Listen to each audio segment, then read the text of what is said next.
সারা দেশে একসাথে ৮২৬ জন বিচারককে বদলি ও পদোন্নতি দেওয়া হয়েছে। ৩ স্তরে তাদের বদলি ও পদোন্নতি কার্যকর হবে।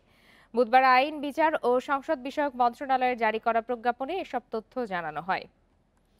এ বিষয়ে আলোচনা করতে এই মুহূর্তে রাজধানীর জিগাতলা থেকে আমাদের সঙ্গে যোগ দিয়েছেন জনপ্রশাসন বিশেষজ্ঞ ও সাবেক অতিরিক্ত সচিব মোহাম্মদ ফিরোজ মিয়া। মোহাম্মদ ফিরোজ মিয়া, আপনাকে স্বাগত জানাচ্ছি ইন্ডিপেন্ডেন্ট টেলিভিশনে। আপনার কাছে শুরুতেই জানতে চাই যে প্রশাসনে ব্যাপক রদবদল চলছে, নির্বাচনের আগে এত পরিবর্তন হলে সমন্বয়ে সমস্যা হবে কিনা? কিছুটা সমন্বয় সমস্যা হবে। কারণ আপনার যেই জেলায় বদলি হবে বা যেই উপজেলায় বদলি হবে, ওইখানে যাওয়ার পরে নির্বাচনের অল্প সময় আছে। এই সময়ের মধ্যে ওই এলাকাকে বোঝা, ওই এলাকার লোকজনকে বোঝা, আইনশৃঙ্খলা পরিস্থিতি বোঝা একটু সমস্যা হবে। এত ব্যাপক রদবদল সমস্যা আনবে। এটা নির্বাচনেও কিছুটা প্রভাব পড়তে পারে।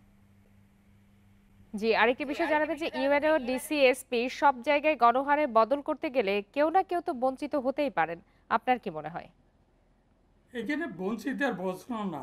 বদলি করলে এক- একজন এক জায়গা থেকে অন্য জায়গায় যাবে, কিন্তু প্রশ্ন হচ্ছে কাউকে যদি বাদ দেওয়া হয়, যদি আপনার পদায়ন না করা হয়, পদায়ন না করে যদি বঞ্চিত করা হয় কোনো কারণ ছাড়া, সেটা হলে দুঃখজনক হবে।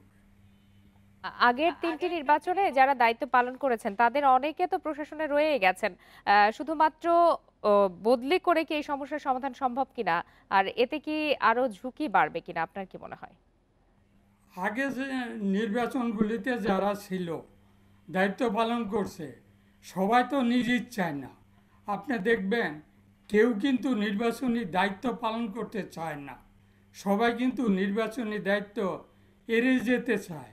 আপনার অনেকেই পদাধিকার বলে ওইখানে এসে পদায়ন ছিল, তার বাধ্য হয়ে তাকে ওই পদে দায়িত্ব পালন করতে হয়েছে।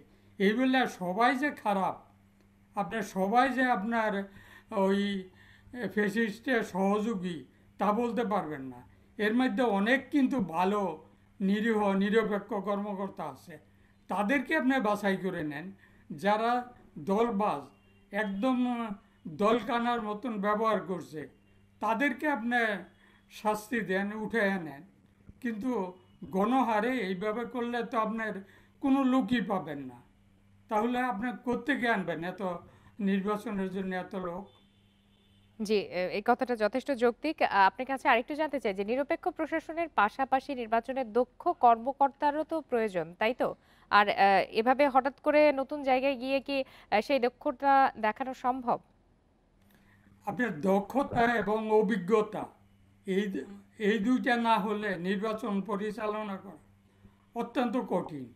যাদের অতীত কোনো নির্বাচনের অভিজ্ঞতা নাই, মাঠ প্রশাসনে কাজ করে নাই, তারা কখনো একটা ভালো নির্বাচন উপহার দিতে পারবে না। এছাড়া আপনার যখন যাকে পোস্টিং দেওয়া হয়, ওই কি পোস্টিং স্থলে গিয়ে যদি সে ইমেজ সৃষ্টি না করতে পারে, তাহলে কিন্তু সে ভালো নির্বাচন দিতে পারবে না। ইমেজ একটা বড় বিষয় এই নির্বাচনের জন্য। আপনার জেলা প্রশাসক বলেন, জেলায় যদি তার ইমেজ সৃষ্টি না করতে পারে, তাহলে লোকজন তো তাকে মানবে না। তার কথা তো এত অল্প সময়ে কি আসলে সেই ইমেজটা তৈরি করা সম্ভব? অত্যন্ত কঠিন এবং অত্যন্ত যোগ্য, দক্ষ এবং চৌকুষ এমন কিছু সংখ্যকে হয়তো সম্ভব হবে। সবার ক্ষেত্রে হয়তো এটা সম্ভব নাও হইতে পারে। জি, মোহাম্মদ ফিরোজ মিয়া, আপনাকে অনেক ধন্যবাদ আপনার মূল্যবান মতামতের জন্য।